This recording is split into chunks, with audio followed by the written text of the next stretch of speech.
do or are responsible for? So can we have the answers, learners, in the chat box?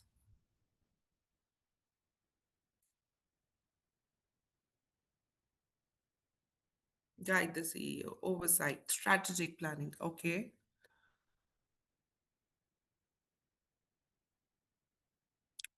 Ensuring smooth running, planning, oversight.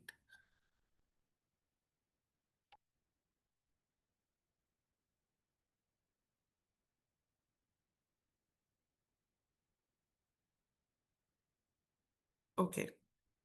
So, so all of you are actually correct. Few said strategic planning, ensuring smooth running of the business. Yes, they all fall into the one category, which is the oversight. So oversight is not ceremonial. It is actually fiduciary, it is legal, and it is reputational. So, as a director, whether executive or independent, your role is not to run the operations. Your role is to ensure that operations are within financial integrity, risk discipline, and regulatory compliance. So, today we will decode what effective oversight truly means and how you, as directors, can exercise financial risk and regulatory vigilance in a structured and value creating manner. So, so let's see today's agenda. So today we are going to unpack what board oversight actually means. We will this going to break this oversight into three key pillars, which is finance oversight, risk oversight, and regulatory oversight, and explore each in depth and then connect them to the global best practices. And further, we are going to discuss the director's responsibility statement and what directors must review before signing director's responsibility statement, which is DRS.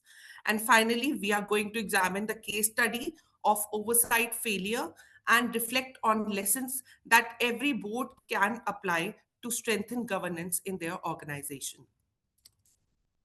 Okay, now we are moving into our first section, which is decoding the board oversight. So, learners, you said oversight. So, what is the first thing that comes to your mind when you hear the word board oversight?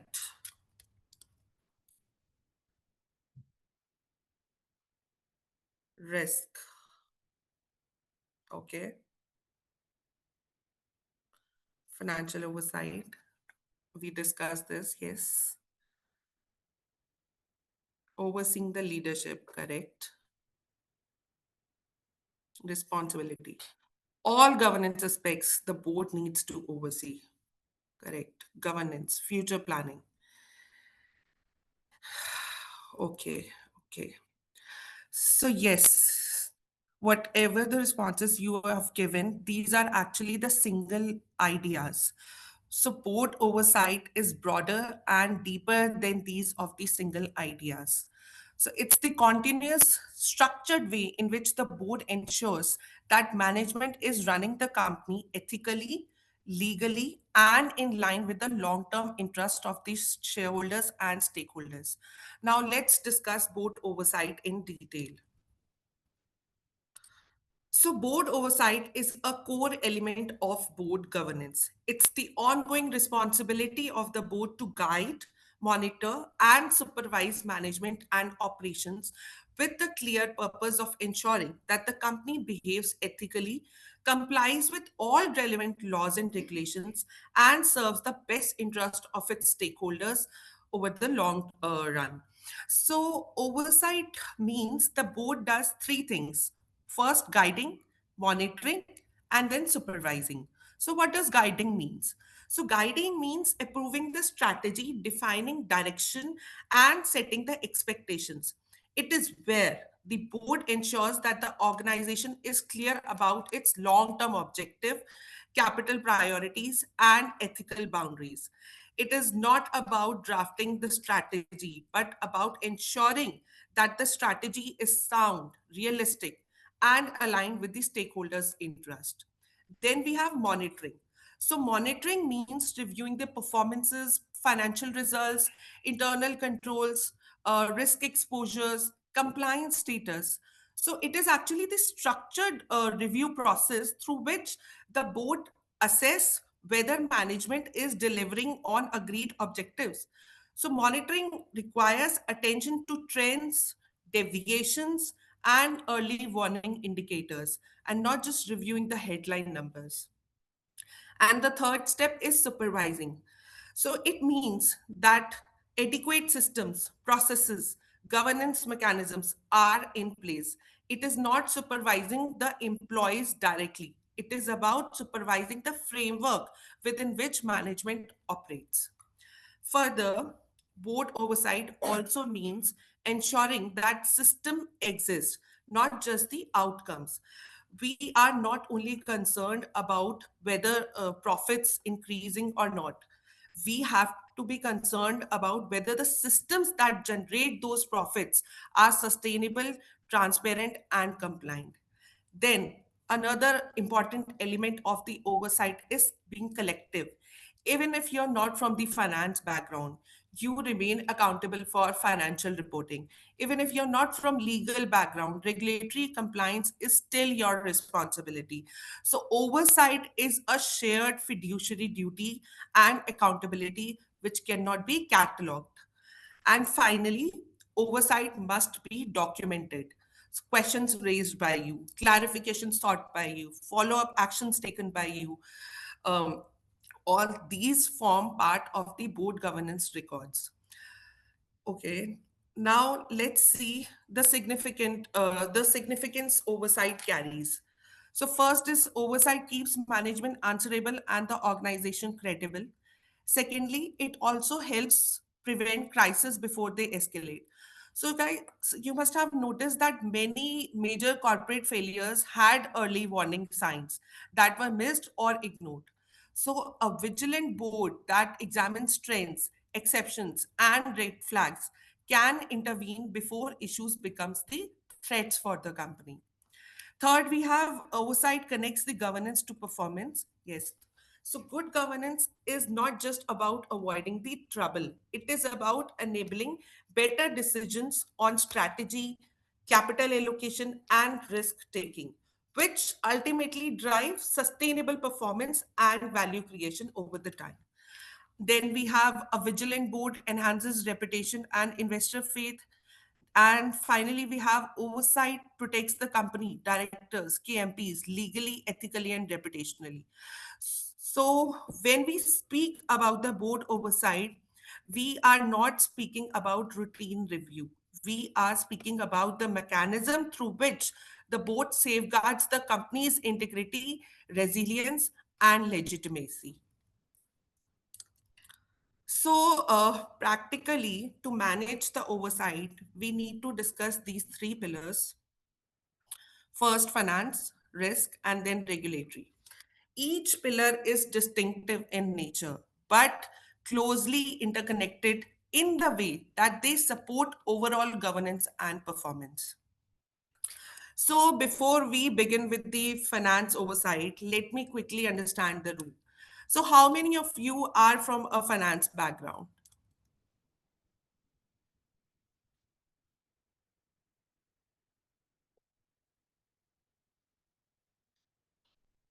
Okay.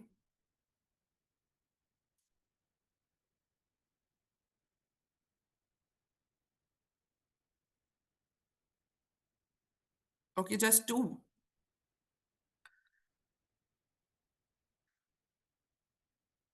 So no problem. So whether you are from finance or not, as a director, oversight is important across all these three pillars: finance, risk, and regulatory. It is your collective responsibility. You cannot say, finance is not my area or compliance is handled by someone else. Fiduciary duty is not divided by the professional background. So, in the boardroom, accountability is shared. Even if expertise is specialized, your comfort zone may differ, but your responsibility does not. Now, let's start with the finance oversight. So, finance oversight is about ensuring financial integrity. As we just discussed, this oversight does not require every director on the board to be technically strong in accounting, but it requires directors to ensure that the information presented to the board members is reliable, consistent, and economically sensible. So, finance oversight includes monitoring financial performance.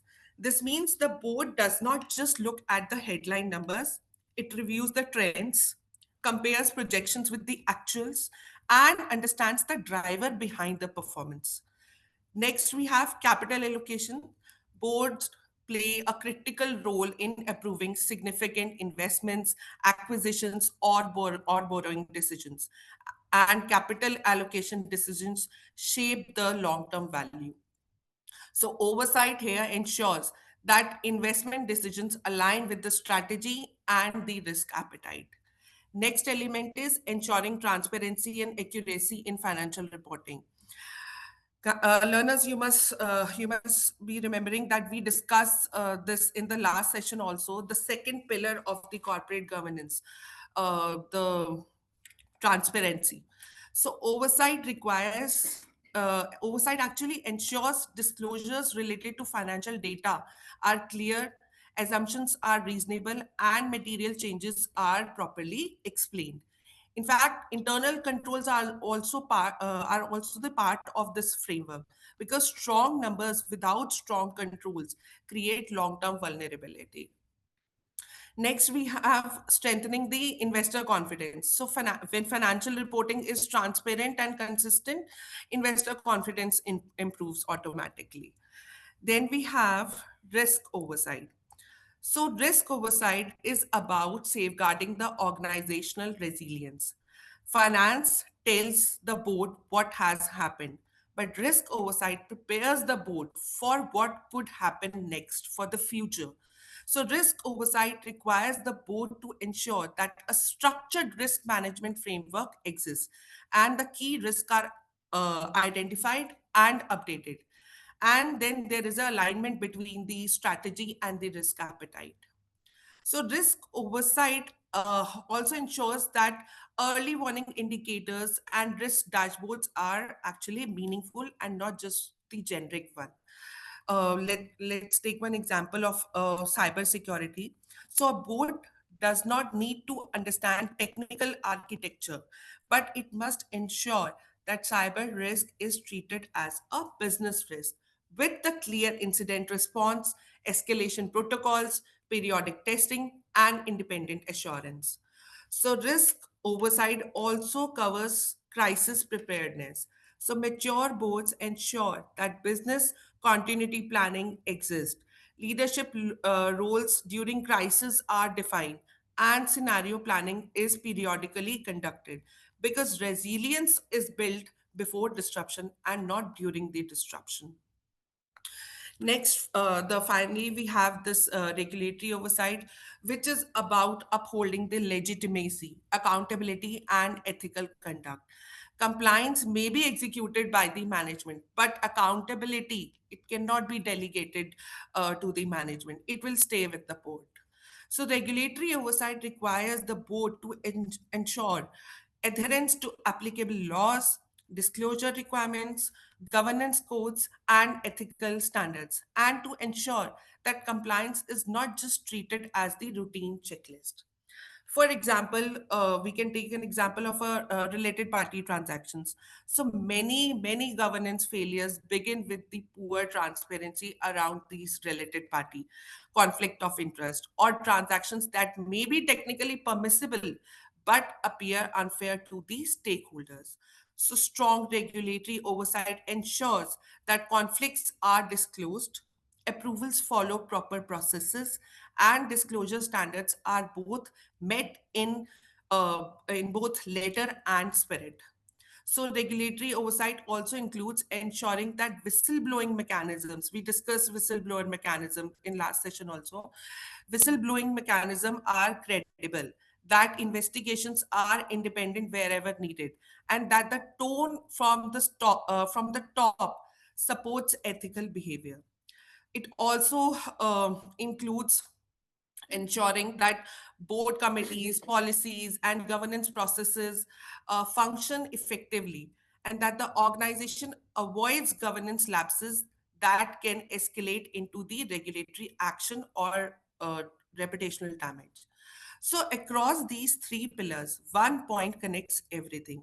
Investor and stakeholder confidence sits at the intersection of the finance, risk, and regulatory oversight. Financial integrity builds credibility, risk discipline builds stability, and regulatory compliance builds the legitimacy. If one pillar weakens, the governance structure becomes the fragile. So let me give you one example for this. So to cut the cost, management has decided for one of the company, management decided to postpone the investment to be made in the stronger IT controls or cybersecurity tools. So thinking that it will improve the short-term profit margins in the financial statements. So this was actually the financial decision taken by the management. Then we have a risk angle.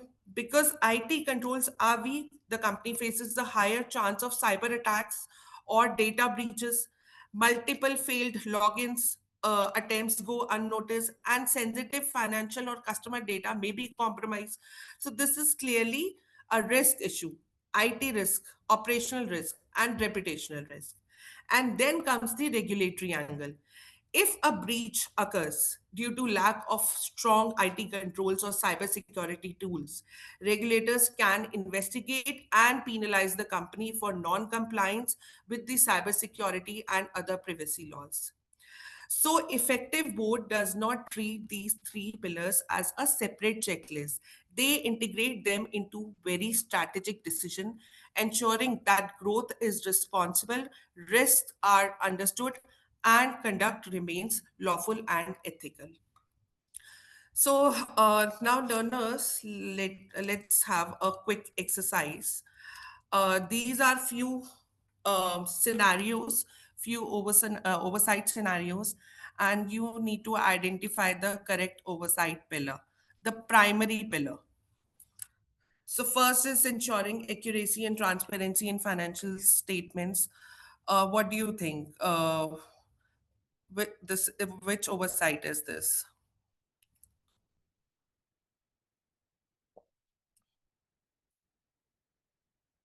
You can answer all the for all the statements together, and then we'll see the answers.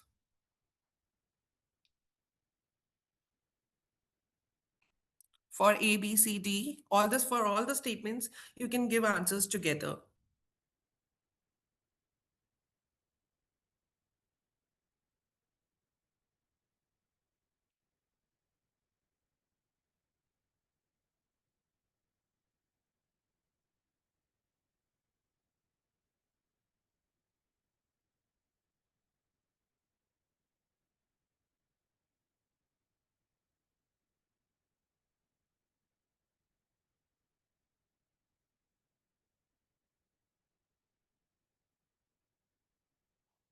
Learners, you have 30 seconds more to answer.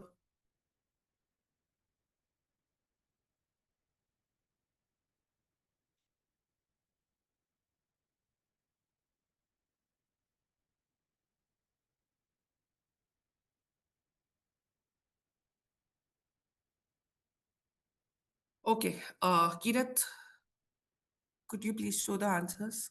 So, ensuring accuracy and transparency in financial statements, obviously, it's a finance. Defining risk appetite and tolerance, it's a risk oversight.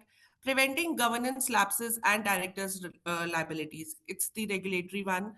Then we have enabling crisis preparedness and proactive decision making. Again, it's a risk. Monitoring capital allocation and resource utilization is finance. Ensuring adherence to laws and regulations is regulatory. Strengthening investor confidence is finance. And identifying and mitigating operational risk is the risk oversight. So, learners, the key takeaway from this exercise is that each statement has a primary pillar: primary oversight. However, in practice, oversight often requires the board to see connections across all three pillars rather than treating them as alone.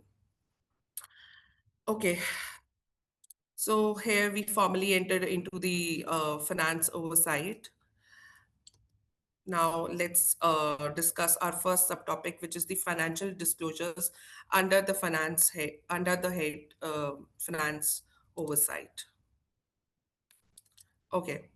So, what are financial disclosures? So, financial disclosures are the information that a company shares publicly about its financial performance, financial position, and operations, typically through documents such as annual reports, quarterly results, financial statements, and stock exchange filings wherever relevant in the listed company's case.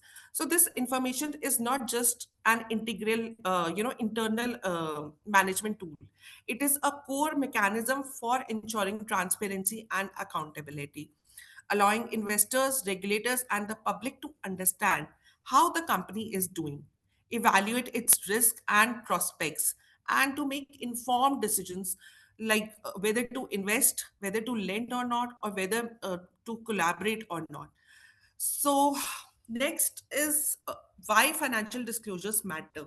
So, they build the trust and transparency with the stakeholders because regular, clear, and honest communication allows actually outsiders to feel that they are not being kept in dark about the company's true condition.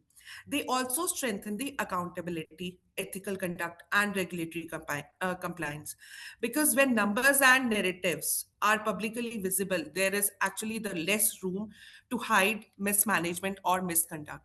And regulators can also check whether reporting standards and laws are being followed or not. Then, good disclosures enhance corporate reputation, credibility, and fair market valuation.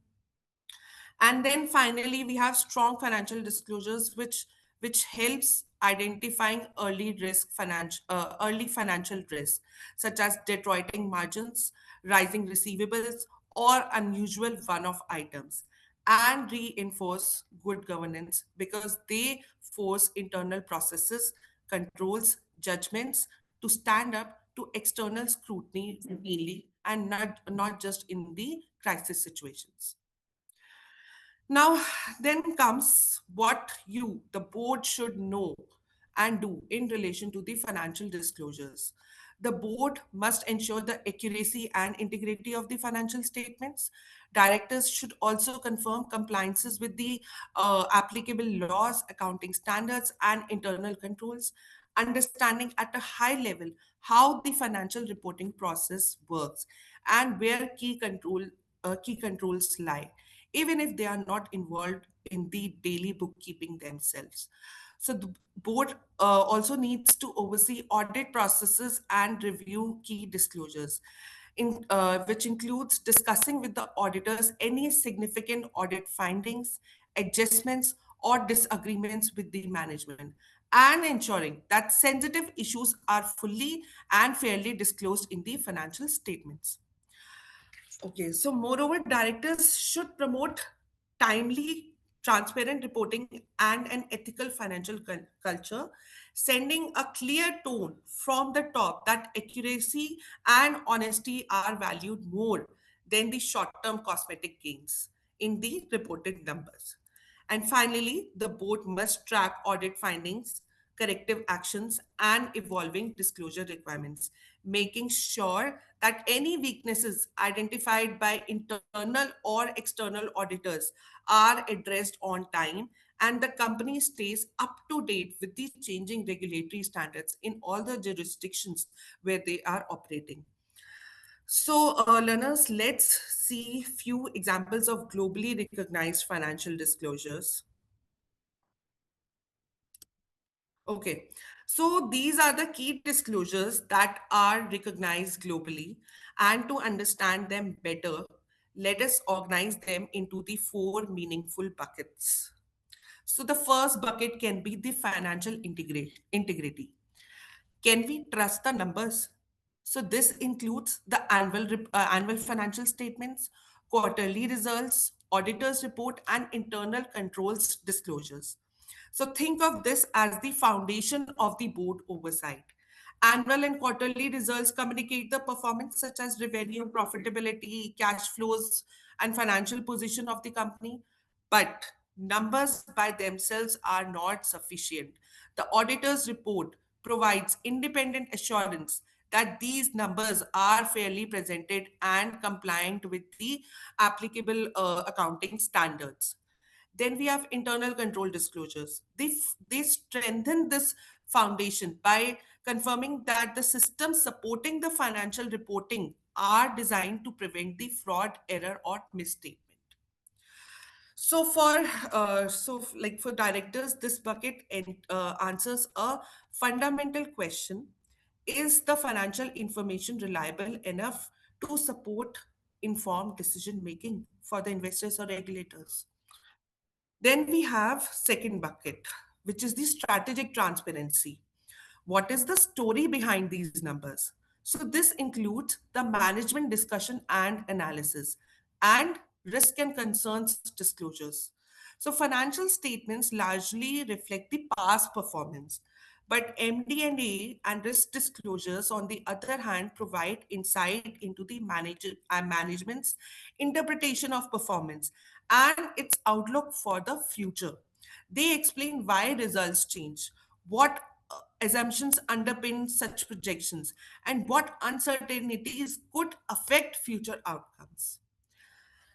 So next bucket we can say maybe governance and integrity. So the question is the company fair and transparent?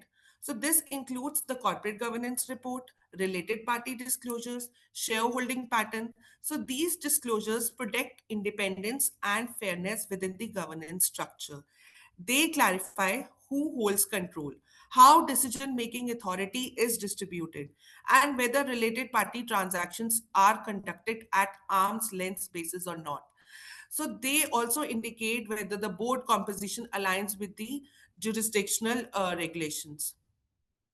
So, for directors, this bucket ensures that governance mechanisms are not legally compliant, but also ethically sound and transparent to the stakeholders. And the fourth bucket can be the accountability to the market. What could impact stakeholders? This includes material event disclosures and sustainability reporting.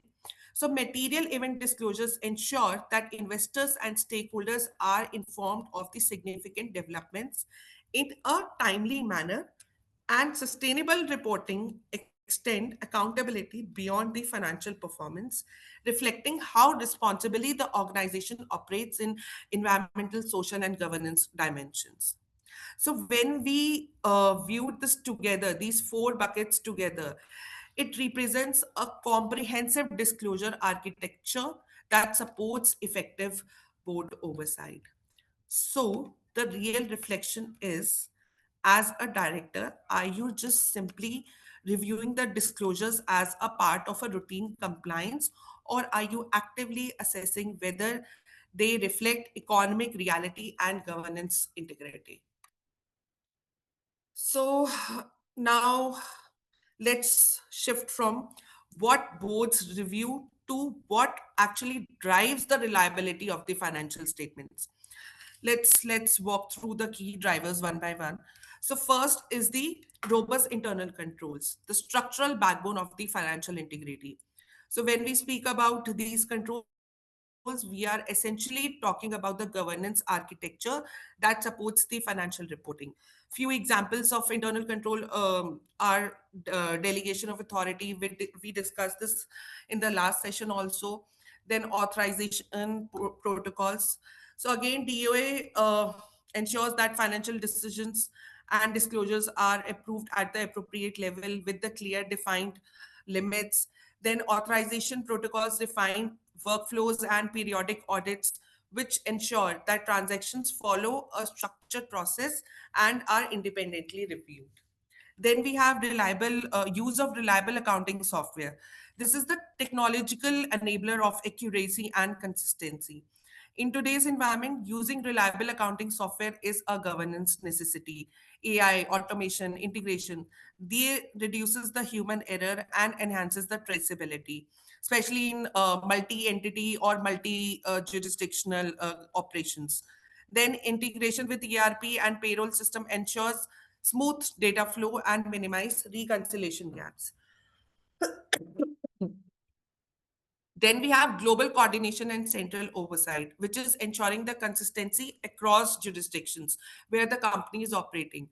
So, for organizations operating across regions, centralized accounting policies ensures uniformity and comparability of the reporting.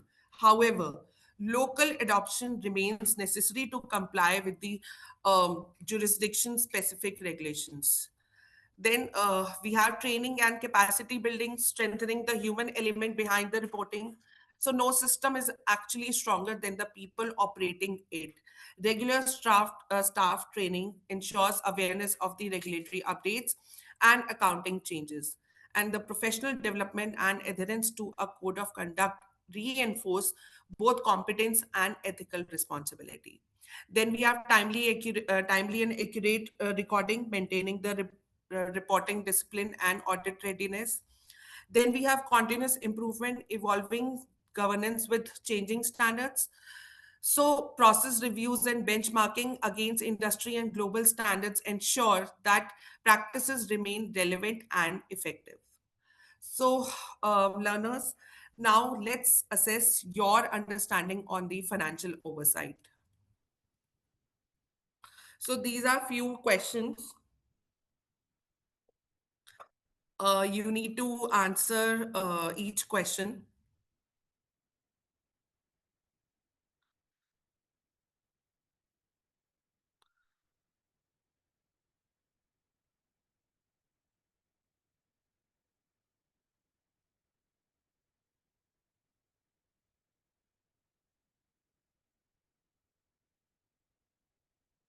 Learners, can we have the answers? Yeah. You can give the answers together.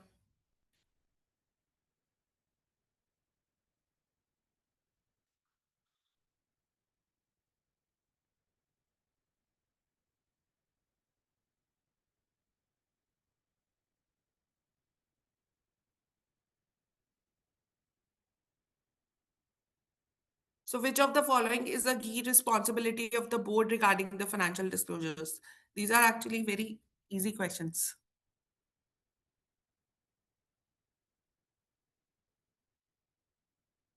Books of accounts primarily help the company to track employee performance, draft board minutes, prepare HR policies, recording financial transactions systematically. Okay. Okay, so we are getting the answers now. Kirat, can we have the answers? So, which of the following is a key responsibility of the board regarding the financial disclosure, ensuring accuracy and integrity of financial statements? Then, books of accounts primarily help the company to record financial statements systematically. And which of the following is a core driver of financial statements, staff training, and the capacity building? Okay. So, learners, before we discuss further, I would like to let you know that the three coming topics we are now going to cover are actually quite subjective in nature, which means that early real life transaction can look different and must be evaluated on its own facts and circumstances. So instead of focusing on the disclosure or approval regulations of each country or jurisdiction, which can vary significantly, we and which are actually required to be checked case to case basis, we are going to concentrate on understanding the underlying concept. So now let's start in the from since the first session we are listening to these words, related party transactions. So I want you I actually want to know what is your understanding when you hear the word related party transaction.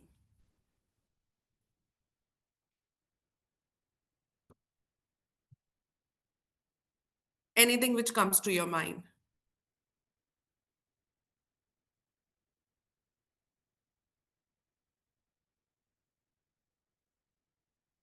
What is related party transaction? Partnerships, personal interest. Okay.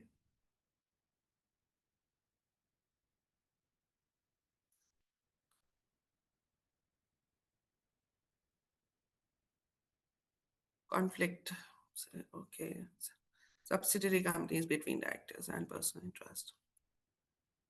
Dealings between organization, the company is engaging in commercial transactions with someone related to employer in the conflict of interest. Dealing between organizations and stakeholders. Okay. So each of you has captured the piece of the picture.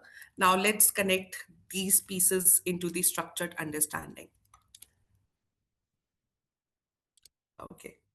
So related party transactions, RPTs, is one of the most sensitive area in the board governance. This topic is not just the technical compliance, it is fundamentally about fairness, transparency, and independence. So what are RPTs?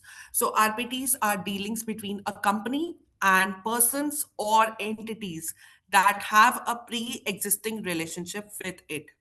That relationship could create influence over commercial judgment, pricing, fairness, or decision making. So, a transaction may be commercially sound, but if it involves someone with control or influence and lacks proper scrutiny, it raises governance concerns. So, RPTs are actually not prohibited by default, they are simply transactions that require stringent oversight. So, who qualifies as a related party? So, as the slide outlines, related parties typically includes promoters or controlling shareholders, subsidiaries, associates, and joint ventures. Directors, KMPs, and their relatives and entities significantly influenced by the board members or the KMPs. So, across regulatory frameworks, whether under the US SEC, UK listing rules, Indian Companies Act, SEBI regulations, or IFRS, these categories are broadly recognized. So, the principle is consistent globally. If someone can influence the company's decision, transactions with that party must be transparent and carefully governed. So in India, transactions generally which are covered in related party transactions are sale, purchase of goods, materials, property transactions, leasing, rendering services, agent appointment, and etc. So if the transaction is with the related party, we need to have two critical tests. One, ordinary course of business, and another, arm's length basis. So a transaction in the ordinary course of business refers to one that is routine, day to day, and aligned with the company's regular operations. Then there is another test. It must also meet the arm's length test, which means that the transaction is conducted as if the parties were unrelated, with fair pricing, independent judgment, and no undue influence.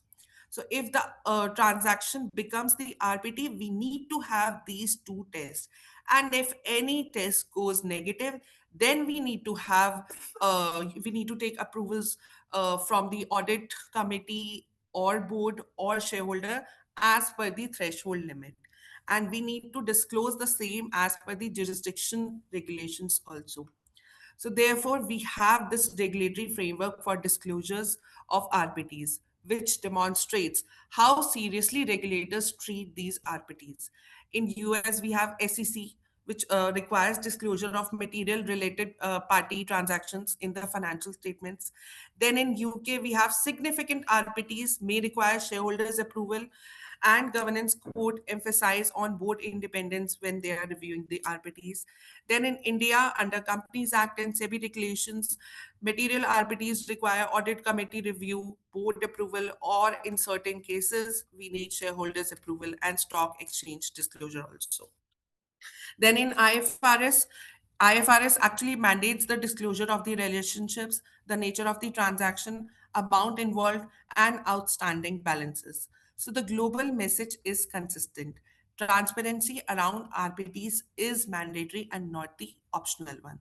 So related party transactions must be evaluated case to case basis.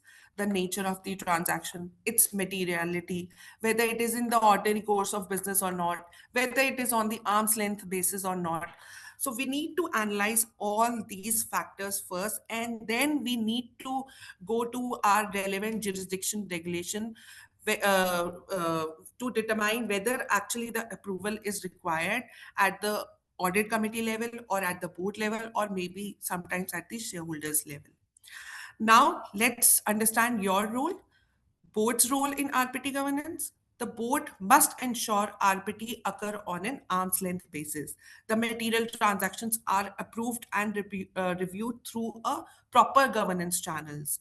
That independent valuations or fair opinions are obtained wherever necessary, especially for the arm's length basis, and that full disclosures are made in the financial statements. So, learners, again, we have one small activity on the RPT. So, Kirat, can we have a scenario? So, the company rents an office floor from a property owned by the director's brother. Is this a related party transaction?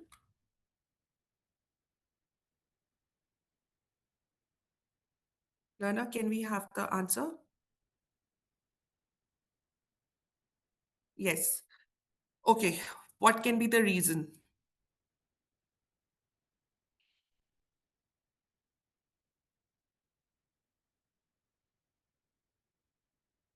What can be the reason for saying yes?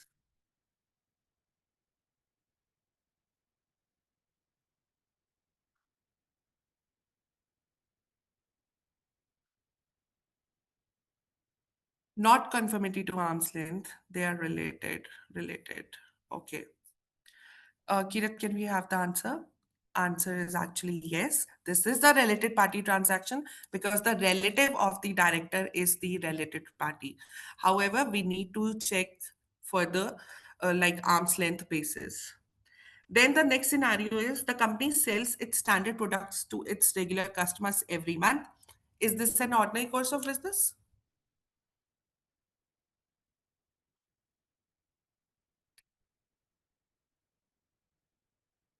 If yes, then why?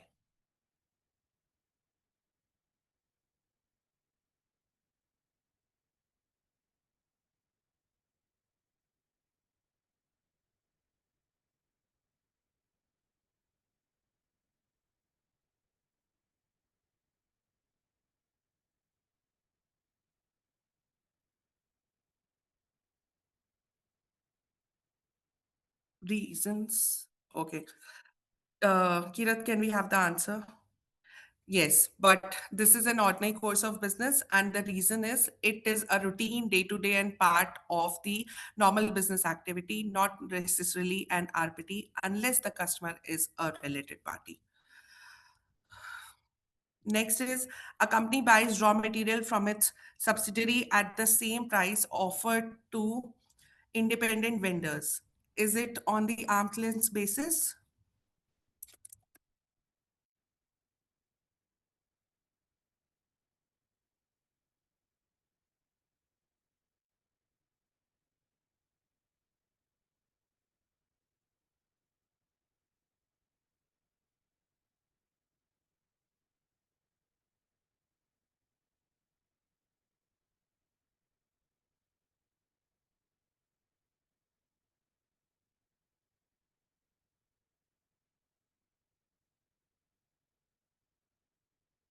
Can we have the reason, please? If someone is saying no or yes,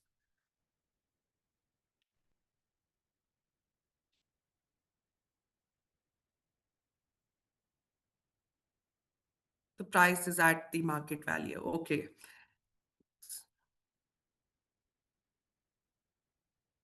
Kirat, can we have the answer? Yes. So this is on arm's length basis because the pricing and terms are the same as those offered to the unrelated parties. It is still an RPT, but the fair one.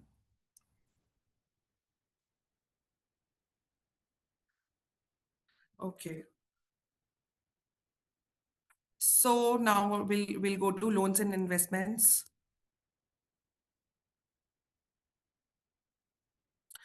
So let's now understand how to regulate how these loans to directors are regulated. This is not a small technical rule. This is a governance core governance safeguard, and across most countries, the law treats loans to directors as a sensitive transaction because directors are fiduciaries. They are entrusted with the company resources. So if the company gives financial assistance to them, it actually immediately raises the conflict of interest concerns. So let's go through each point mentioned in this slide. So first we have the general prohibition. So most jurisdiction prohibit companies from granting loans, securities, or guarantees to the directors or the connected persons. This means a company cannot give direct personal loans to its directors. A company cannot indirectly financially help, like disguised as which is disguised as a guarantee or security. Then the restriction usually extend to the connected persons of the directors, such as family members or firms where the directors is a partner. And in fact, in many countries, the restriction also applies to the directors of the holding company. Uh, for example, in India. So why there is so much strictness? Because company funds belong to the shareholders, not to the directors personally. If directors can assess company money, there is a risk that the decision may not be objective, that the board may favor of one of its members. For example, if a company gives a guarantee for loan uh, taken by a director, even if the company does not directly transferring the money, it is still have the financial exposure. If the director defaults, the company must pay. So the law begins with first caution, which is prohibition is the starting rule in most of the jurisdictions. Then we have permitted exceptions. Uh, in some jurisdiction, uh, actually some jurisdiction allows the loans in these specific situations, but only if the strict conditions are met, and the conditions are allowed if approved by the shareholders. And in some cases, the board also allows, but with the full disclosure. Intra-group loans to or from wholly owned subsidiaries may be permitted with approval, with proper approvals. Then loan in the ordinary course of business or under standard service contracts may be allowed to the directors. Now let's break down these points. If shareholders approve a loan after receiving complete information, including the amount, purpose, terms, and relationship, the law may allow it. The idea is that the ultimate owners are making the informed decision. Then intra-group loans are often allowed because the ownership is aligned. If parent lends to wholly owned subsidiary, the economic interest remains with the same group. However, the board approval and solvency checks are still necessary. Then loans in the ordinary course of businesses are typically actually relevant for the banks or financial institutions. For example, if a bank lends to a director under a normal credit policy at a market rate without any preferential treatment, then it may be permitted. But it must follow the same rules as of for any other customer. Then we have common exemptions. There are actually some common exemptions which are allowed. Um, Parent subsidiary transactions are often exempt because their interests are aligned. Some jurisdictions provide exemptions for foreign subsidiaries also, small value commercial loans also, then certain categories of transactions below materiality thresholds. So banks and regulated institutions again may allow the directors uh, uh, um, the loan as a part of their normal operations, but only under the regulatory supervision and strictly at the arm's length terms. And then these exemptions exist to business Actually, these exemptions allow the business practicality, because but they are actually not the blanket permissions. The company has to confirm that the exemption truly applies under the specific law of that jurisdiction. And then we have penalties. So this section is actually very important. If a company violates these restrictions, directors may face the personal liability, fines may be imposed, transactions may be void, directors may require to repay the losses, and directors may also face the disqualification. So reputational harm to both company and individual are possible in case of the non-compliance. So the reason of these penalties, why they are so much strict, is because insider lending is viewed as a serious governance red flag. So regulators treat this as a potential misuse of the corporate assets. So these rules are mostly covered under the jurisdictions like India, Canada, Indonesia, Ireland, Netherlands, Philippines, Saudi Arabia, Singapore, South Africa, UK, US, Vietnam. And the main message for board is that loans to directors are highly sensitive and heavily regulated everywhere. So great care, process, and transparency are actually non-negotiable in case of loans to directors. Okay. So now let's move to the regulatory framework governing loans and investment by the companies. So across jurisdiction, whether we talk about India, UK, US, EU, or other major economies, the exact numerical threshold may differ. However, the governance philosophy remains consistent. Regulators are essentially asking the four key questions. The first question: are funds being routed transparently? Second, are loans commercially justified? Third, are conflicts properly approved? And fourth, is everything properly disclosed? So this slide actually summarizes these four principles. Now let's actually start with the layering restriction. So many jurisdictions actually discourage multiple tiers of holding or investment companies, as excessive layering can be used to mask the true movement and source of funds. And why this is important? Because excessive layering can hide the true source and destination of funds, making difficult to identify the beneficial ownership, which increases the risk of fund diversion. Then the intent is to prevent the misuse of the corporate structure for this cloudiness. So then we have this intra-group loans. So loan within the same groups are generally permitted. However, regulator expects solvency checks, proper board approval, and clear commercial rationale. So, in simple words, we can say that group companies can support each other, but they must do it with the responsibility and with the transparency. Then we have limits on loans and investments. So generally, people assume that there is usually some limit, but actually there is no a single global cap that applies universally to all the companies. Instead, the limits are actually on the principle based. So companies must consider solvency, which means, can we afford this loan? Then they should think about the commercial fairness. Are the terms reasonable? And then they should think about the purpose, the corporate purpose. Does this align with our business activity or our business objective? So this is where the arm's length principle becomes critical. If you are lending to a related party, say a subsidiary or a promoter entity or a director related firm, the terms should be comparable to what you would have offered to the unrelated third party. And if the terms are overly favorable or unfair, it raises governance concern. So additionally, certain regulated sectors like banks and NBFC, they have additional statutory caps and prudential norms. So the broader message is loans and investments should not weaken the company's financial stability or compromise the stakeholders' interest. Then we have this special resolution. So there is sometimes there is a requirement of the special resolution which is provided by the shareholders.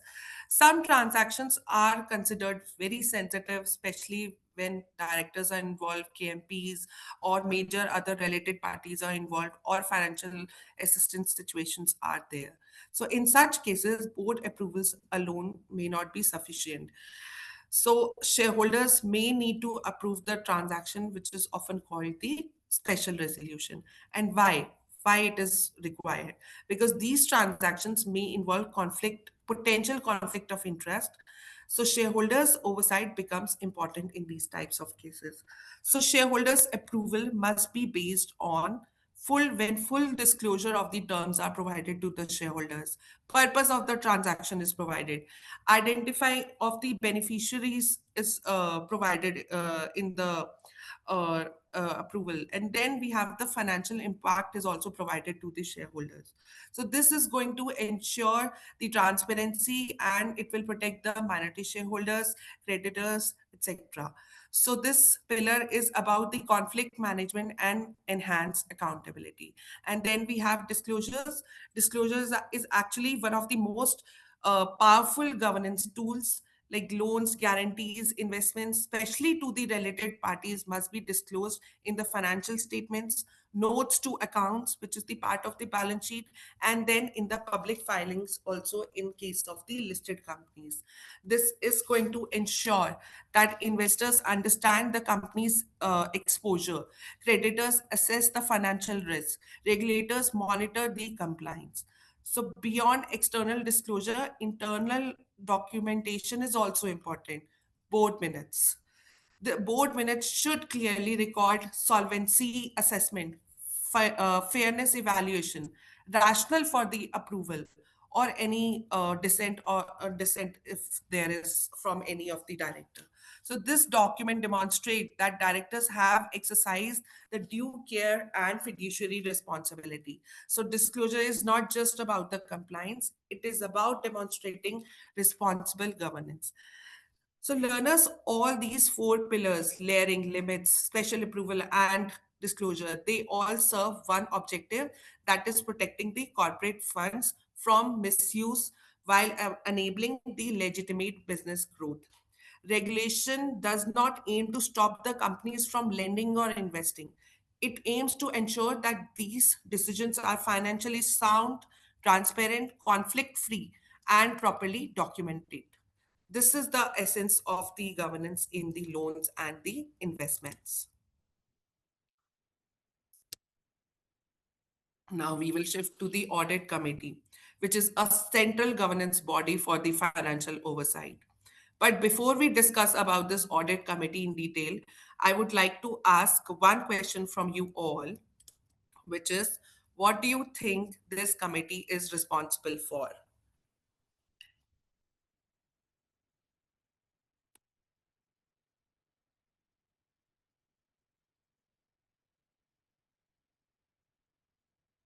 What is the role of the audit committee?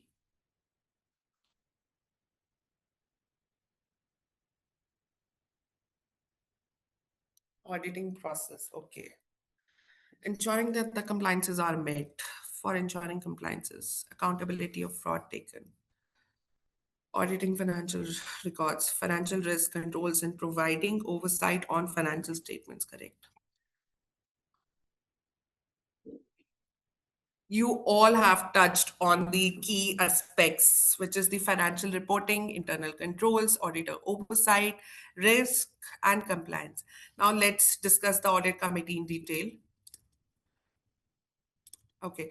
So audit committee oversees financial reporting, internal controls, external audits, compliance to ensure accuracy, transparency, and integrity in financial disclosure.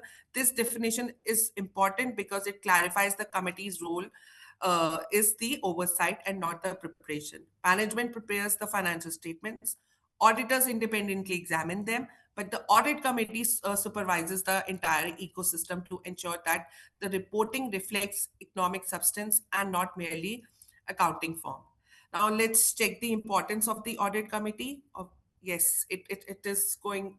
protects the shareholder interest by ensuring transparent and reliable financial reporting.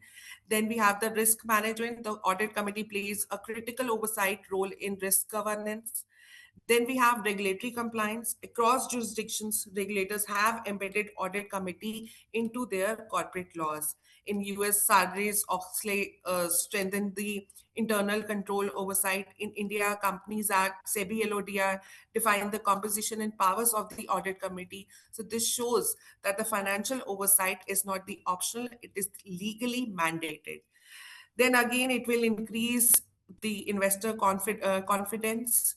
So strong audit committee enhances the market confidence. Institutional investors, credit rating agencies, regulators are going to examine these governance frameworks before making decisions. And an effective audit committee signals that financial reporting is credible and that oversight is robust. Then we have roles and responsibilities.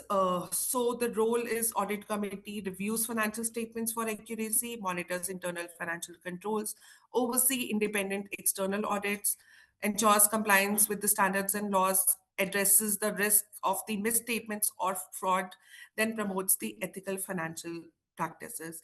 So learners' key responsibilities, roles, and powers of the audit committee generally overlap with each other. Kiran, can we go to the next slide? Okay.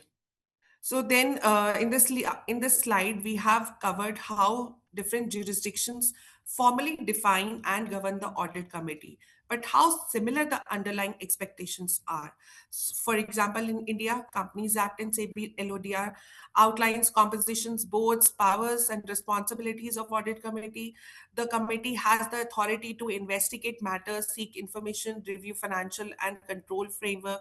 Then in EU, we have EU Audit Directive and Regulation 537 2014, focusing on auditor independence, quality, and cross border harmonization.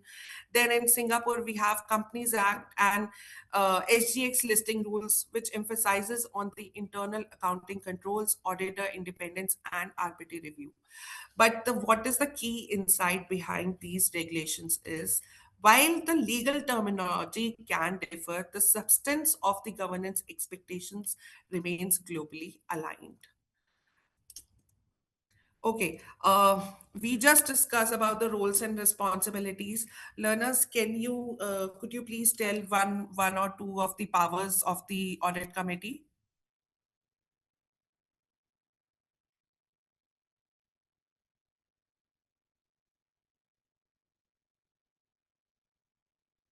What is the role, responsibility, or the power of the audit committee?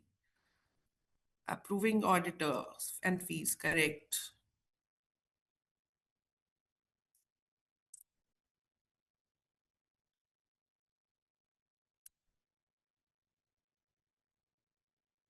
Recommending the financial statements to the board of directors along with the external auditor, correct. Reviewing the quarterly reports, okay. Kirat, could you please show the powers? So review and monitoring the auditor independence and audit process, examination of financial statements and auditor reports, approval and modifications of RPTs, scrutiny of intercorporate loans and investment, valuation of undertakings. Then we have evaluation of internal financial controls and risk management systems. And then we have monitoring and use of funds from the public issues. Okay. So across major jurisdictions like in India, UK, EU, US, Canada, Australia, Singapore, Vietnam, audit committee consistently focuses on these six big responsibilities, which are clustered when it comes to the auditors and their audit quality. First, their appointment, compensation, and the rotation. Audit committee is responsible for recommending or approving the appointment of the external auditor and making the recommendation on their fees. Then we have oversight of audit quality, scope, and integrity. This we discussed earlier also. Then we have independent and non-audit services. The committee must safeguard auditors' independence by regulating or pre-approving the non-audit services and ensuring compliances with the ethical requirements. For example, ensuring the auditor isn't simultaneously designing the key controls which are they are going to audit it later. Then we have reporting and communication. It acts as the primary liaison between the external auditors and the board, ensuring direct reporting lines and open communication. Then we have internal controls and risk management. The committee is responsible for evaluating the adequacy of the internal control system. And in fact, in some jurisdiction, in broader risk management frameworks, auditor findings are actually a key input into the evaluation. And then shareholder engagement. In many countries like India, Australia, UK, the committee must ensure that auditors attend the annual general meetings and can address the shareholders' questions about the audit and the financial statements. So, financial statement is one of the most fundamental responsibilities of any board. It ensures that financial reporting is accurate, resources are used responsibly, internal controls are effective, and the organization remains financially resilient. And with this foundation established, we will now move beyond the finance into the broader dimensions of risk and regulatory oversight. And my colleague Yoshita will take you through how boards navigate into evolving risk and compliance expectation in today's environment. Over to you, Yoshita. Thank you, Bhavya. Hello, learners. Again, we've been interacting for quite some time in the chat box. So let me just walk you through the risk oversight and the regulatory oversight section today. So now that we have spent time on finance oversight and the audit committee, let's turn to another critical pillar of board oversight, which is risk, starting with internal controls. So, when boards hear internal controls, many think of checklists and compliances. But what do you think are internal controls actually about? I want to understand from you first. So, you can drop your answers in the chat box.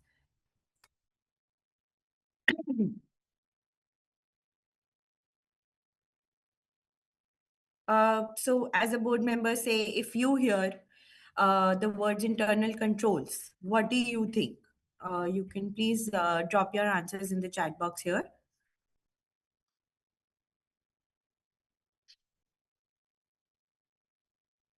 All right. Um, so I will start. See, when you hear the words internal controls, they are really talking about how the organizations, okay, we've got some answers, systemized corporate activity, policies, SOPs, limits. Great. Whether the, okay, all right. So now internal controls are majorly how the organizations are running on a day-to-day basis, how we are protecting the assets and the information, internal and external, and how we make sure how we report to the investors informations that are actually reliable. Of course, you cannot pull out vague data from inside the organization and put out for the investors, because again they are making informed decisions on the basis of your reports and guidance. So for that matter, internal controls, strong internal controls have to be in place. So now, whatever answers you've given, I want you to keep those answers in mind as we unpack what internal controls really are and why they are at a board level, not a topic, but and not just an internal audit issue. So it has to be a well-defined topic at the board level. So let's start by defining internal controls and then look at the different types and why they matter so much for oversight. So, internal controls are essentially the systems, policies, and procedures, as someone lightly mentioned in the chat box as well, that an organization puts in place to make sure that operations are ethical, efficient, and aligned with law and with the company's objectives as well. In simple terms, internal controls should answer questions like who can approve what, how do we know our numbers are correct, And how do we protect, prevent, and detect fraud? How do we ensure that people are following the laws and the policies? Now, there are four big reasons why boards should care. And on the next slide, you would see those reasons. Uh, all right. So first would be promoting compliance. First, control will be making sure the activities are aligned with the laws, regulations, and internal policies, and they reduce the risk of non-compliance and penalties. For example, think of anti-bribery laws. If your sales team can promise any discount, pay any agent, or entertain any client with no approvals, your compliance risks are bound to be high. They'll become sky high. But if you have clear approval limits, documentation, and monitoring in place, you're managing the risk through effective internal controls. The second would be to build stakeholders' confidence and trust. When an organization has good internal controls, it signals transparency, accountability, and integrity in how it operates and reports. That's what builds investor confidence and stakeholder confidence ultimately. Now, investors may not see every control, but they feel it is its impact, because eventually the impact is bound to come out. And that is what I was discussing about in my earlier slide as well. That uh, if your internal controls are strong enough, the impact will be seen outside, and for that, the board oversight needs to be extremely strong. So there will be fewer restatements, fewer surprises, and more consistent performance. Next is protects resources. It controls and helps safeguard the organization's financial, physical, and intellectual assets from misuse, fraud, and unauthorized access. Classic example would be if only one person can do, say, create a vendor and approve of payments. A similar one we have already discussed in the previous slides as well. There's a huge risk of fraud. Good controls would segregate those duties, require multiple approvals for large amounts, and that is asset protection in action. The last but not least is ensuring accurate reporting. You have to These controls will strengthen the reliability of your financial and operational information, be it any kind of control, people, or other kinds of management inside the organization. It is extremely important to control these things from operational and financial efficiency point of view, and it is crucial for making informed decisions and transparent disclosures. Now, as board members, your decisions are only as good as the information you receive. So, if the underlying processes are weak, even a well intentioned board can make poor decisions. So, you have just think about a control failure you've come across. Maybe it could be a vendor fraud, misstatement, or compliance breach. You can drop your discussion points in the chat box. You can just have a conversation on what wasn't in place that should have been in place. Was it a missing approval, a missing reconciliation, or just a simple lack of oversight? um, for other learners also to read. So, finally, I would like to say that internal controls are really the backbone of compliances, trust, asset protection, and accurate reporting. And so now we'll move on to the next categorization of these controls and look at the different types you should be asking about in the boardroom. Can we go to the previous slide? Yeah. So here, internal controls come in several common types, and it's useful for boards to recognize these categories because different committees tend to focus on different ones. So first is operational controls. These are your day-to-day business activities, which should be run efficiently and as intended, and these help prevent errors, delays, and process-level breakdowns. Examples again would be clear policies, SOPs for key processes, delegation of approval matrices, and segregation of duties. Now, the next would be your internal financial controls. These will safeguard your company's assets and ensure accurate financial reporting and help prevent misstatements, fraud, and financial irregularities. Now, the examples would include reconciliation processes, financial audits, and documented accounting policies and procedures as well. So, for instance, monthly bank reconciliation, management review for journal entries above a certain threshold, or a automated three-way match between POGRN and invoice creation. Next would be your compliance controls. So these will ensure adherence to laws, regulations, and internal policies, reducing regulatory risks and promoting responsible corporate conduct. Examples would be having corporate compliance calendars in place for all statutory filings, because law is ever changing. Every month, every few days, the regulators come up with some or the other updates. So to have those compliance calendars in place and effectively manage those compliance calendars is extremely important. Next is you have to adhere to your internal policies. Mere creation of policies is not useful. You have to adhere to those policies as well. You'll have to have proper training programs on key laws specific to your areas in your organization, and monitor changing regulatory changes and updates in the policies as well. Next is your IT control.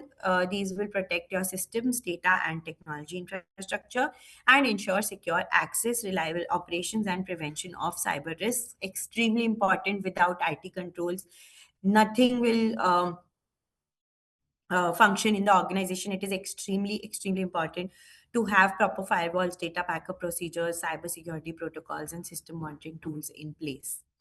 Now, we have seen four broad types of controls. Let us test this understanding with a few practical scenarios to see if you can spot the missing type. So this slide gives us a quick diagnostic exercise. We are giving real life problem statements, and we have to identify which type of control is missing. So be attentive here. First is your financial reports show frequent errors. Please, please answer these questions in the chat box quickly.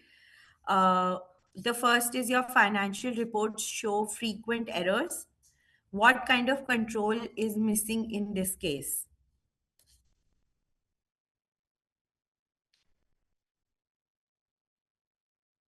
Uh, you can write, yeah, financial controls, all right. We'll just take few more answers. All right. So the answer is right, financial controls, internal financial controls, because this points to weaknesses in financial controls, perhaps weak reconciliations, lack of review, or poor documentation. The second one is staff unaware of new regulatory updates. Compliance, compliance.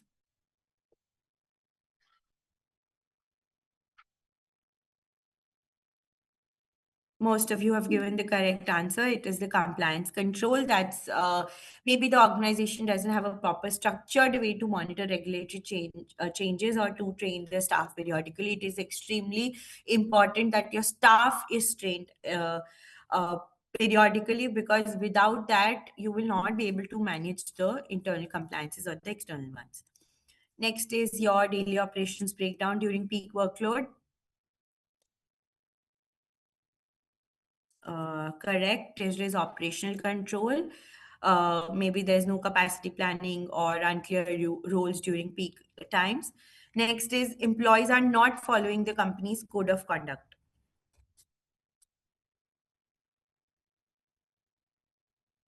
Compliance. Right. The missing control here is the compliance control, likely around training, monitoring, disciplinary mechanisms, or tone at the top. Next is multiple failed login attempts go unnoticed. We have already discussed this as well in the session. IT, correct. This is a classic IT control gap. Systems should flag failed logins, lock accounts after a threshold, and alert administrators. Otherwise, it is prone to cyber risk. Next is vendors are getting onboarded without proper approval checks, which is the missing control here.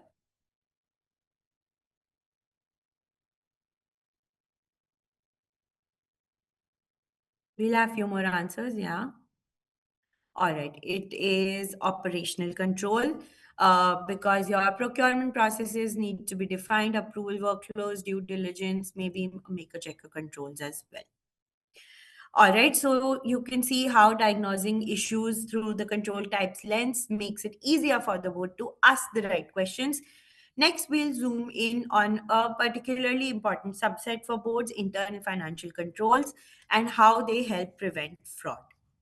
Now, we have picked up internal financial controls here because it is extremely important for the board of directors at your level to understand the meaning of this of IFC. These are checks and processes designed to ensure that financial transactions are properly authorized, recorded, and reported, and that assets are protected from misuse or loss.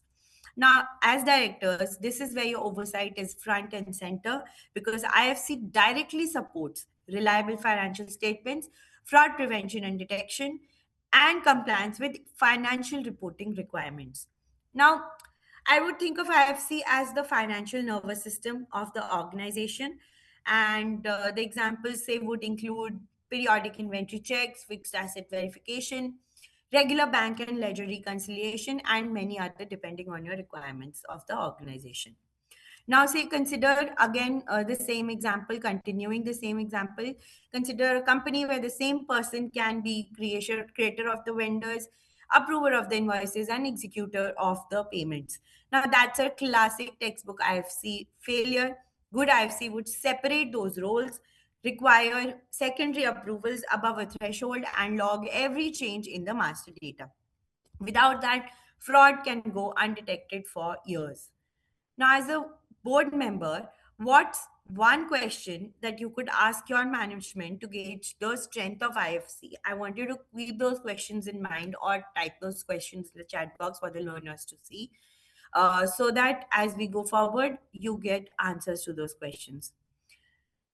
Now, IFC is also a key line of defense against fraud, I would say. Now, let's look at how a good control environment approaches fraud risk through prevention, detection, and response. Here, we'll take a moment to think about this illustration. Here, when we talk about fraud prevention, we are not just talking about rules, we're talking about building a system that stays one step ahead of misconduct. Before I move forward, think for a second in your own teams. Would you believe the biggest risk usually, or where do you believe the biggest risk usually originates? Lack of controls, oversight gaps, or just pure human judgment errors? You can type your answers in the chat box.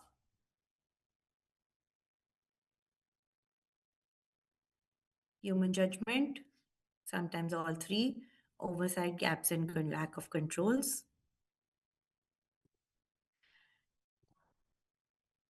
Combination of all three. It is mostly a combination of all three, but in some cases, we could say lack of controls are also responsible. Some cases, human judgments could go wrong. And in some cases, oversight failures also happen we have seen in landmark judgments as well. The first one now we'll start by explaining. First one is prevent. Now, this is about stopping the fraud before it even begins. Now, you have to ask yourself, are we designing a process that will reduce the temptation, opportunity, and ambiguity to, say if I have an idea in mind, or I have a plan in mind to uh,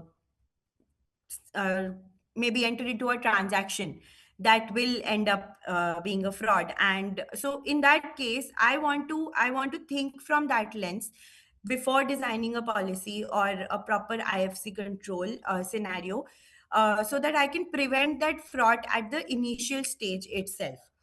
Now, say for example, we have discussed the approval, release, and reconciliation of the invoices. Now, in that case, at the initial level, only we know that this person is ultimately, there's a possibility, high possibility of a fraud. Then why would you design a policy like that, right? So you have to understand the risk, and if you're giving too much power to a certain person. So, clear segregation of duties, periodic reviews, strong access controls, and transparent documentation has to be in place. Now, the next would be detect. Now, even in the best control scenarios, sometimes you cannot catch everything. So, detection mechanism act like early warning systems. If a suspicious pattern appears in your report, say repetitive small value invoices as well, what would you look at first? You have to understand that even minor small value invoices can small value errors can also create huge impacts when you see on a larger level. Now here detections would include exception reports. You have to flag the red flag, you have to flag anything that comes to your mind which is an issue, which is called red flag monitoring. You have to have proper data analytics in place, whistleblower channels, and control any surprises by doing surprise checks. Now, this goal here would be very simple. You have to spot the issue early before the damage snowballs. Next would be respond. Here, detection only matters if the organization knows how to act. So, a strong response could include timely escalations, independent investigations, communications, and closures. And this step will help in building trust. Employees will feel that the issues are handled fairly quickly and confidently. Now, before I move to the next slide, I want to just quickly summarize that fraud risk never disappears, but with these three pillars in place, we will stay prepared, proactive, and protected. The next we have, which is a very important core component, is key output of an effective ERM program. Now, what is ERM? Let's begin by understanding the basics. ERM is enterprise risk management. I will break it down for you quickly. First, we'll understand the basics of risk, which in the business context will simply be the possibility that an event or decision may cause deviations from what the company expects. These deviations can lead to financial losses, operational delays, or missed opportunities. What are the types of risks here? Strategic risks, market disruption, such as new competitor with advanced technology enters the market. You have financial risks, which say interest or currency rate fluctuations. Operational risk could be your IT system failures, downtime. Compliance risks could be non-compliance with laws or data privacy breaches. Reputational risks, again, very booming, I would say. Negative media coverage or social media failures or viral negative reviews. This holistic view helps leadership understand where the organization is most vulnerable. Therefore, it is extremely important to understand how do we manage it. To manage, one needs a process of identifying risks. It cannot be a vague process. A general term would be risk management, but one step further, we'll understand enterprise risk management, which is a more comprehensive, organization wide approach that integrates risk management into strategy, operations, and culture, ensuring that risks are managed in a coordinated and consistent way across all departments. Now, there is no single structure for risk at a ERM because, of course, there could be a common approach, but there's no single structure because every organization prevailing in every a different type of risk will prevail for each organization. And when we apply ERM, we don't just look at one kind of risk; we will look at the entire spectrum. Now, this will highlight, the next slide will highlight the importance of risk management and how a strategic framework uh, will be in place. Here, we have to understand the fundamentals. Let's look at how organizations put ERM into practice through a structured framework and how it embeds risk thinking into culture, operations, compliance, and decision making, ultimately enhancing the organization's resilience. I'm going to just spend some time here on this slide explaining all the categories here, all the steps here to you, which is a general framework. First is your governance and culture. Everything begins at strong governance levels at the top. Leadership will define the responsibilities, establish oversight committees, and set the tone for risk aware culture. Next would be your strategy and risk appetite. Every company will have a separate appetite for risk depending on the environment they're operating in and the industry they operate in. Once the governance is set, you will have to understand and strategize the risk accordingly. Next is your risk identification. After setting the appetite, the next step would be to identify what could go wrong in any kind of environment, internal or external. Next would be risk assessment. We assess the likelihood and impact of each risk in this case. This will help prioritize which needs immediate attention, because there could be a n number of risks, but not each risk would require the same amount of attention from the management or the board. Next would be the response. Now you have spotted the risk, we cannot operate in a risk free environment. Now that you have spotted the risk, it is extremely important to respond to that risk, and we must ensure proper execution and response. Next would be control activities. These are again policies and procedures, internal controls that ensure risk responses. Then your information and communication. Now, relevant information. See, for example, in India, there is a report called Management Discussion and Analysis Report, which covers your risk and controls, which is covered under the information and communication category. It should be, and it is internal and external both. It should be relevant risk information should flow in teams and leadership so that decisions can be made with full visibility. Monitoring and review again is extremely important. It is not a one time effort, it is an ongoing effort, and you have to remain effective and help the identify emerging risks as well. Then lastly, reporting. The risk and concern part again is also covered here, because you have to report the leadership has to provide insights into the risk exposures, mitigation efforts taken, and trends supporting proactive decision making.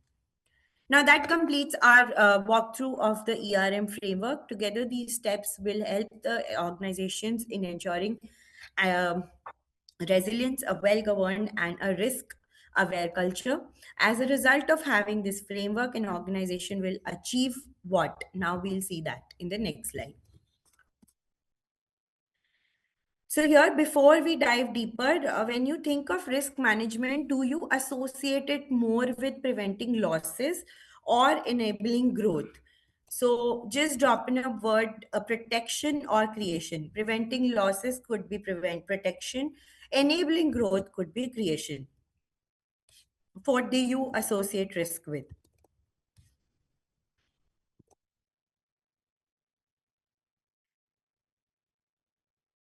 All right, so I will highlight it here. So, yeah, someone has mentioned both, preventing losses primarily. All right. All right. So, of course, it would be both, because in cases of ERM, it will essentially help an organization in both these ways. First, it will protect the value that the company has already created by spotting risks early, putting preventive controls in place, strengthening the governance that is already in place, ensuring compliance, and maintaining stakeholder trust. Someone has rightly pointed out, primarily, definitely, this would be the goal. This is why companies will use the ERM as well and are less likely to face disruptions, penalties, or reputational setbacks. At the same time, it is also important to create value by enabling better strategic decisions. This is also a primary requirement. Encouraging innovation is also important in a very dynamic environment. Improving resources that are allocated and how they are allocated, it will help the organization moving faster and more confidently in new opportunities and markets. So ERM isn't just about avoiding problems, it is about actually driving smarter growth and building long-term trust with investors in the market. Now you can also see these two illustrations on your screen, where a manufacturing firm has adopted ERM to anticipate supply chain disruptions. That is how they avoid production halts. Pharma company will ensure health regulations are complied with, because failure to comply will have an impact on their brand reputation. Then a tech company will have expansion in new markets after assessing the associated risks. An energy firm will invest in renewable projects when knowing regulatory and market risks are under control. To wrap up this slide, the key message is that ERM isn't just a defensive activity. Yes, it protects value by reducing threats and ensuring governance, but it also actively creates value by enabling smarter decisions, innovation, and agility. In short, ERM strengthens the organization today and positions it for opportunities tomorrow. Now let's look at a quick activity. We'll test your ERM instincts here. There's no scoring, just a fun check-in. So for the first question, you can answer all the questions together in the chat box, please. We'll take a minute to answer these. ERM is only for large companies. ERM improves both value protection and value creation. Risk identification comes after monitoring. Governance sets the tone at the top for entire process. Compliance risks are unrelated to reputational risks. No, yes, no, yes, no. All right.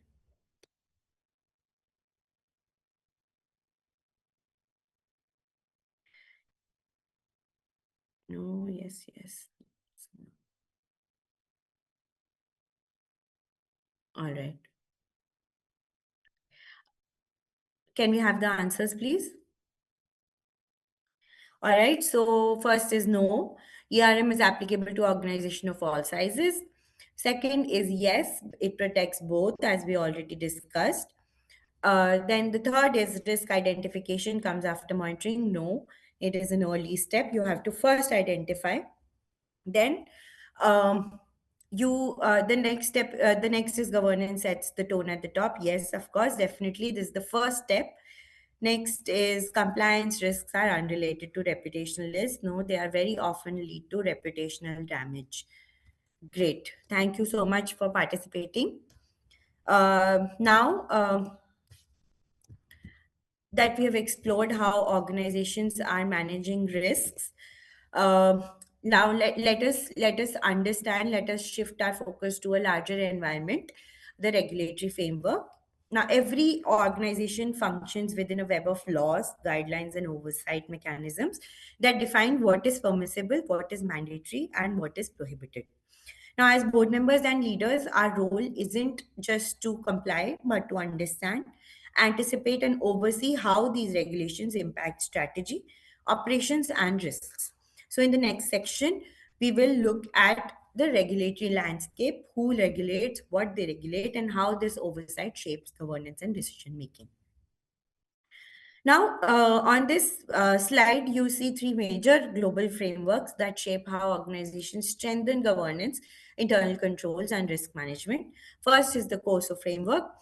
Now, COSO is the Committee of Sponsoring Organizations of the Tradeway Commission, the foundational framework for internal controls. It tells us how to design, implement, and evaluate controls across an organization. Think of COSO as the backbone for strong internal controls and effective ERM. Next is your Sarbanes-Oxley Act, which is built on this by making the internal controls over financial reporting legally mandatory for the listed companies in the US. It pushes organizations to maintain accurate reporting, ensures audit independence, and establishes accountability at the senior management level. SOX essentially operationalizes what COSO says by requiring strict documentation, testing, and certification of controls.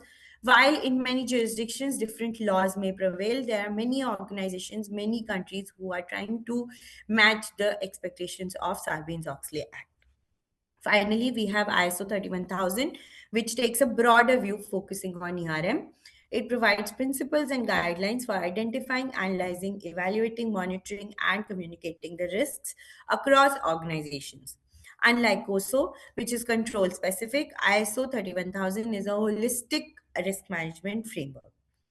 Together, these frameworks will complement each other. COSO will bring build internal control systems. SOX will enforce their reliability.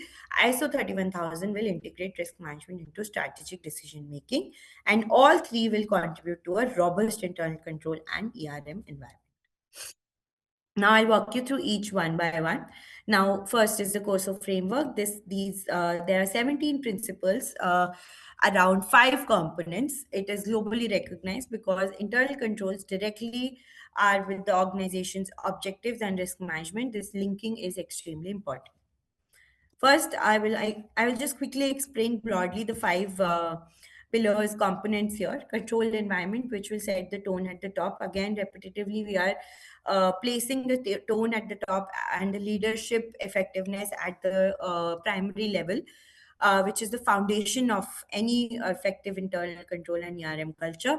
Next will be a risk assessment, effectively assessing the fraud risk, analyzing the risks, and how changes in the business environment may impact controls. Next would be all control activities. Here, the actual policies, procedures, and systems have to be put in place. Then we have already discussed information and communication and monitoring activities as well. As you can see, the process, that the framework that we have explained in the previous slides is directly coming out of the frameworks that have been legally defined. Now, this structure shows the natural link between internal controls and ERM. Risk assessment drives control design, and monitoring ensures risk remain within acceptable levels. COSO therefore acts as both an internal framework and a practical tool for ERM implementation. The next is the Sarbanes-Oxley Act, which reinforces the importance of internal controls by making them legally enforceable. The coverage section here, if you can see on your screen, it says it is it applies to US listed companies, their auditors and their directors. It will set the standards for ethics or independence, accurate financial reporting, and whistleblower protection. Again, these principles are common across various laws under various jurisdictions, but SOX is the strongest out of all. The next is your internal controls and oversight section, that will highlight how it explicitly requires companies to have effective controls over financial reporting. Management must certify financial statements, and auditors must evaluate the effectiveness of internal controls.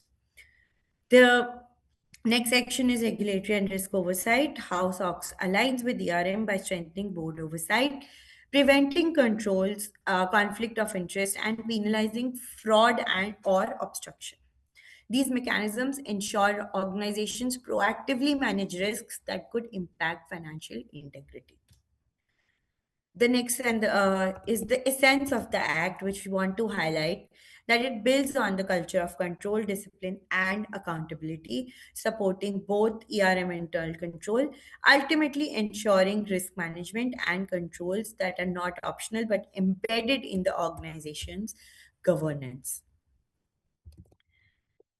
Lastly, we have ISO 31000, which are expanding on the conversation from internal controls to a full ERM approach.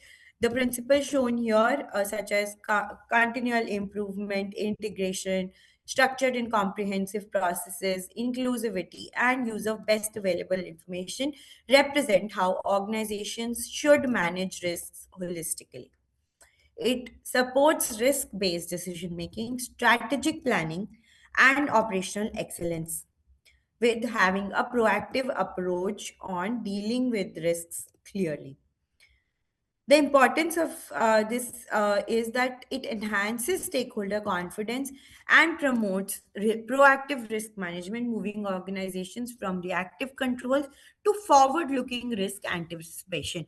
It is always better to prevent it before the fraud or any sort of risks comes into picture.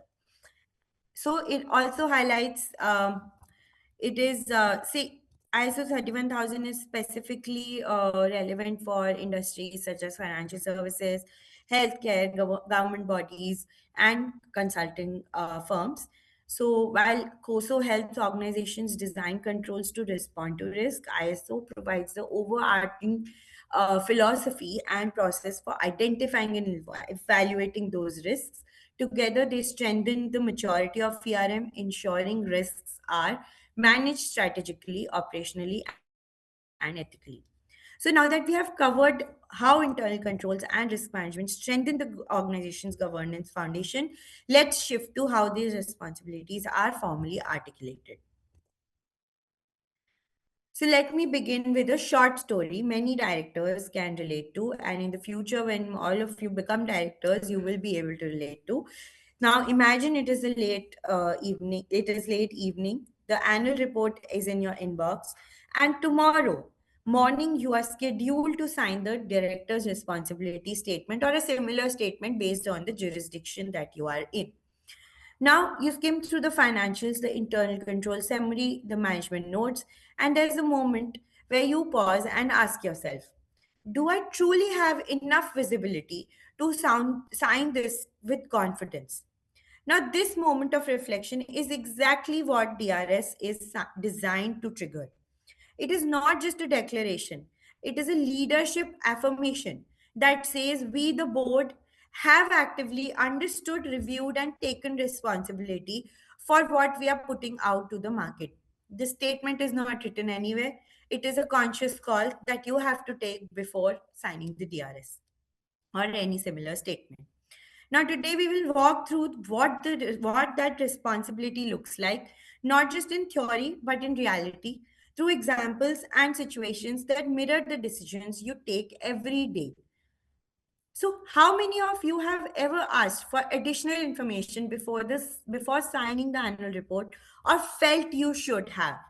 If you haven't already, this will make you understand the need for asking for that additional information.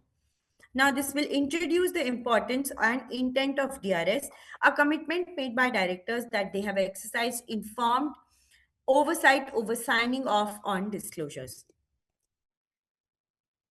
Now, here, a simple scenario: a director on a global entity sits in a meeting reviewing annual disclosures. Say in the UK, another director is confirming that the disclosures are fair, balanced, and understandable. In the US, an executive is certifying internal control effectiveness. Or in Australia, a board is formally declaring compliance with accounting standards. Different jurisdictions, different formats. But the core of the story is identical. Directors everywhere are expected to stand by these three things: financial accuracy, internal controls, and compliance. Bringing this back to India, under the Companies Act 2030, the DRS plays the same role. Now, you as directors must confirm that the financial statements are reliable, controls are effective, and compliance systems are functioning. This story may look very different across borders, but the expectations are the same. Directors must be confident and informed before they sign. Now, when you compare your board practices to this global pattern, do you feel that your board has enough structured visibility into controls, compliances, and judgment areas? This slide shows that India's DRS aligns with global principles, even if the names differ. The core expectation is informed, evidence driven oversight. The next, we walk through a real boardroom moment. The CFO is finishing up the presentation of the year end results. Everything looks very clean. Then one director asks, before we sign the DRS, can we walk through the key judgments? What changed from last year and why did it change? Now, that question itself sets off a chain of discussions: revenue recognition assumptions, impairment considerations, internal financial control gaps, compliance expectations, and going concern assessments. And suddenly, what looked like a routine approval becomes a deeper and more meaningful review. So, these kind of discussions are extremely important in the boardroom because at the end of the directors, you need to justify to the name that you have, the tag that you have on you. Now, this is the purpose of these six pillars. First is the accounting standards compliance, where we are asking, are we actually applying them consistently? The next is your true and fair judgment. Have we exercised prudence? Have you actually been true and fair in your judgments? Fraud prevention. Do our records safeguard against misuse? Then, going concern. Is our long term financial stability sound? Maybe a decision could look good on paper for tomorrow or today, but for the future, is this decision actually sound? Next, internal financial controls. Have key control failures been resolved? This is extremely important because numbers make or break the organization. Legal compliance systems, lastly but not the least, do our systems catch breaches early, which we have discussed in the previous sections as well. Now, these pillars represent the board's responsibility to not just approve, but to test, question, and validate. If you have to strengthen only one pillar, I just want to leave you with this thought for this slide. If you had to strengthen only one pillar in your organization, which would create the biggest improvement, what would it be? So the DRS will require the directors to assure all six major areas of governance and reporting, each needing visibility, evidence, and informed judgment. And each of these pillars will be independent pillars. So if maybe the organization is working well in accounting standards, true and fair judgment, you have to understand still if the systems are in place or fraud prevention guidelines are available. So now we'll just quickly understand what the directors must have before signing.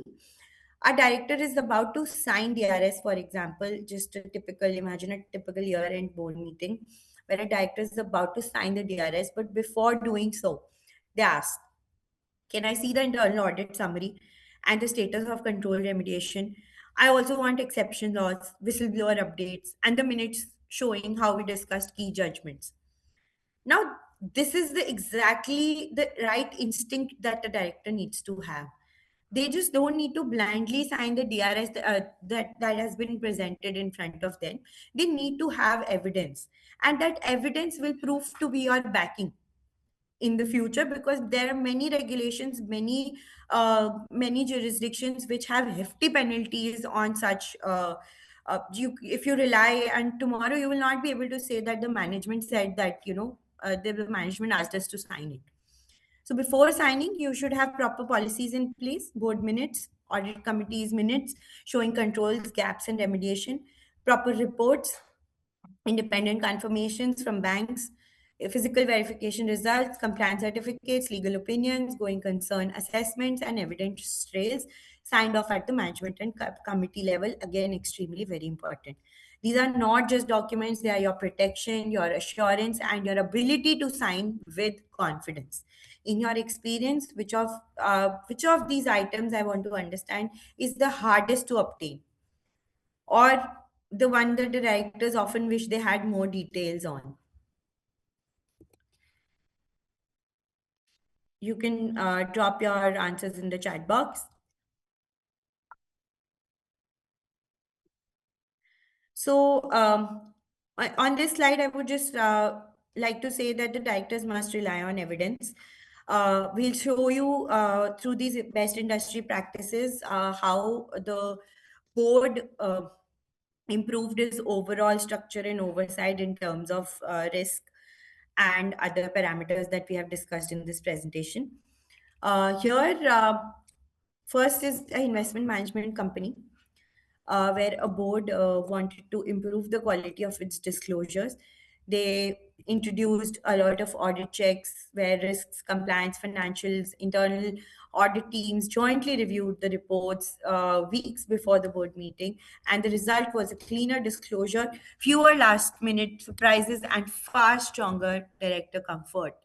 This resulted in them winning the gold award for best annual report as well. Next is your infrastructure company. A board implemented the structured risk mapping where every major business risk was reviewed quarterly with clear accountability.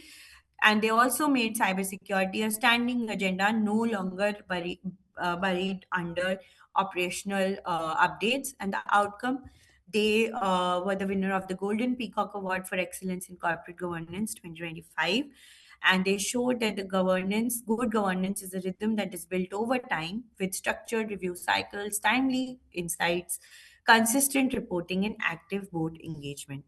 And these best practices in governance come from consistent behaviors, structured reviews, transparency, and proactive oversight. So I want to leave you with a thought. Uh, be a director who once said, I don't sign the DRS or any other similar statement because the law requires me to. I sign it because investors, employees, and the society at large expect me to stand behind what the company declares. There's a lot of responsibility at your shoulders, and that captures the spirit of this section. I would request Bhavya to walk us through the case study, highlighting the negative impacts as well. Thank you, Yoshita. So, learners, we have one case study with us. Let's read it together and see what were the oversight failures. So, the background was the company exploited mark-to-market accounting and special purpose entities to conceal billions of dollars in losses and debt from failed ventures. Disclosures of accounting fraud started surfacing, rapidly eroding the investor trust. Then the rating agencies downgraded the company's rating to junk, leaving the company unable to raise capital or meet obligations. After that, regulatory investigations happened. The company filed for bankruptcy with billions of dollars in assets. Then what went wrong? There was lack of transparency. The company used complicated financial structures to hide its true financial position. Audit committee ineffectiveness. The audit committee lacked the technical skill and skepticism to question complex accounting practices and reliance on SPEs. Then there was a weak oversight. The board of directors approved risky accounting methods and conflict-ridden transactions showing poor independence. Then, what were the lessons? Convictions happened. The 5 year investigation led to jury convictions of top officials, including former CEOs, on charges of conspiracy, securities frauds, wire fraud, and making false statements. The company's audit firm's reputation collapsed, leading to its dissolution.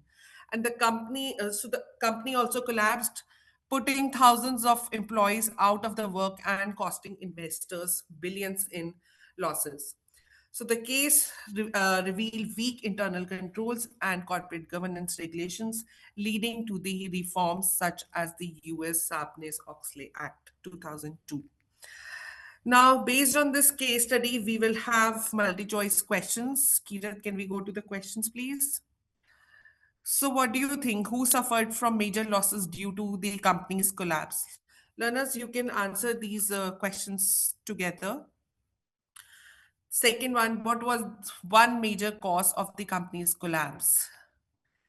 Then, why did the audit committee fail? Then, what was a red flag ignored by the board?